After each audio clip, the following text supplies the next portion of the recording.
On y est enfin. Après de longs mois d'attente, la Fed va enfin bouger en ce qui concerne sa politique monétaire et les taux d'intérêt directeurs. Reste bien jusqu'à la fin de la vidéo parce que je t'explique tout ça en détail. Alors, comme tu le vois ici, sur ce mercredi 17 septembre, on va avoir pas mal de données à prendre en considération et bien sûr, tous les yeux seront rivés sur la décision de la Fed en ce qui concerne les taux d'intérêt directeurs, du coup à 20 heures, heure française. Donc, ce qu'il faut savoir ici, c'est qu'en fait, le marché a déjà pricé le fait qu'on allait avoir une baisse de taux de l'ordre de 25 points de base. Mais ce qui va être intéressant également, c'est d'essayer de comprendre quelle va être la trajectoire de la Fed en ce qui concerne les taux d'intérêt directeurs pour la fin d'année 2025 et également sur l'année 2026 et 2027. Donc on le verra juste après, mais en fait on va vraiment essayer de comprendre quel va être le dot plot des différents membres du FOMC en ce qui concerne la trajectoire des taux d'intérêt directeurs. Donc là, tu le vois, tous les yeux forcément vont être rivés sur 20 heures et forcément, ça va amener son lot de volatilité.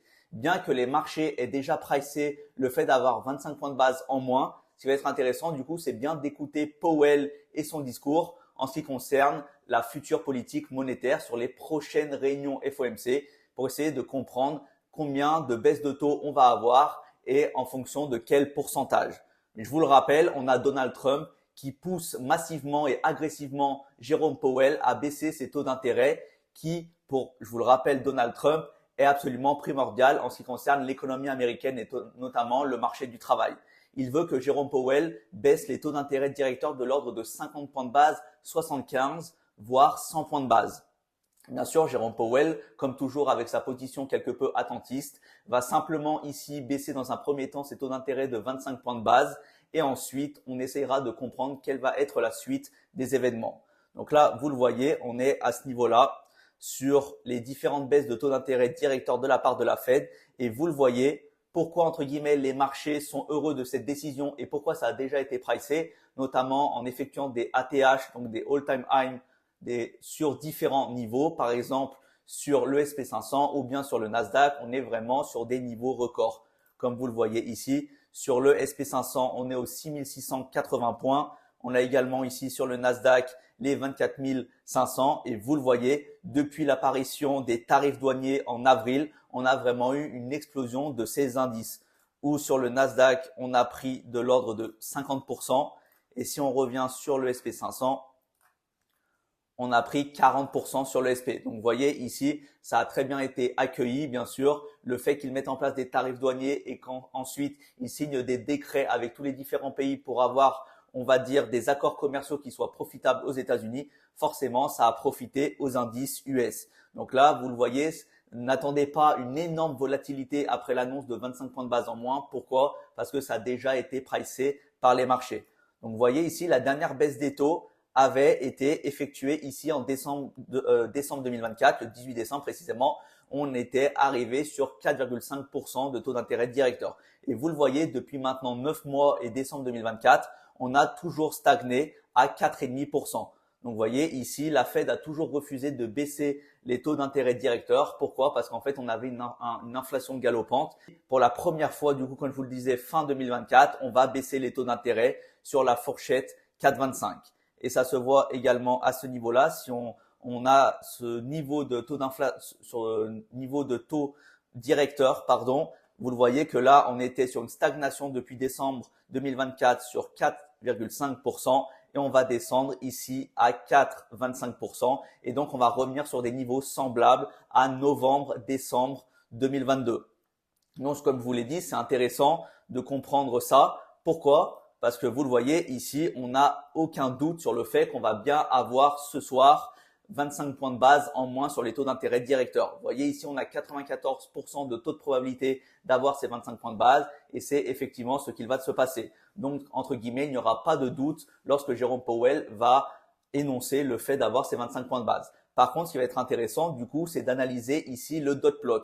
Le dot plot, en fait, c'est la trajectoire des taux d'intérêt directeurs sur les prochaines réunions et également sur les prochains mois et prochaines années. Je vous le rappelle, mais ici, pour finir cette année 2025, on a la réunion de ce jour du 17 septembre, on a également le 29 octobre 2025 et on a également le 10 décembre 2025.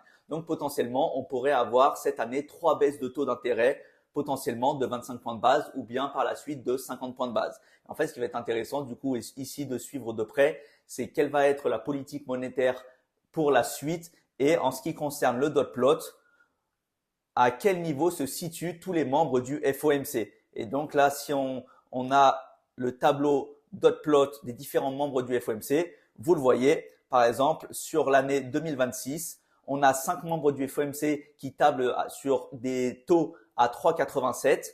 Ensuite, on a 4 membres qui tablent sur 3,62 et on a par exemple 5 membres ici à 3,37. Donc, vous voyez ici, c'est quelque peu équilibré, mais on devrait avoir des baisses des taux d'intérêt. Du coup, là, on sera actuellement ce soir à 4,25 et on pourrait encore chuter sur l'année 2026 pour avoir un taux aux alentours des 3,60.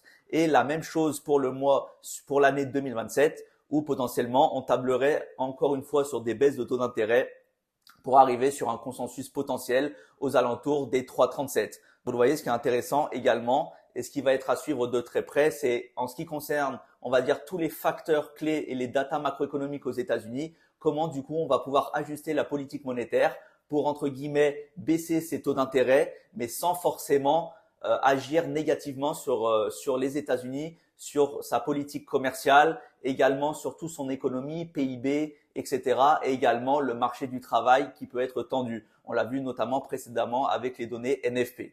Donc en tout cas, ici, ce sont vraiment les sujets majeurs à suivre de près et bien sûr, ça va forcément impacter les marchés sur le long terme. Parce qu'il faut savoir qu'une fois qu'on a une baisse des taux de la part de la Fed, souvent, dans les mois et années à venir, on a les marchés financiers, notamment en l'occurrence ici marché US et notamment indice US, SP500 ou Nasdaq, qui font des ATH, c'est-à-dire qu'ils sont plus hauts qu'avant la réduction des taux d'intérêt. Donc potentiellement, ça devrait faire monter les marchés, ça devrait on va dire dans un premier temps avoir une petite consolidation avant de repousser à la hausse et d'atteindre de nouveaux sommets.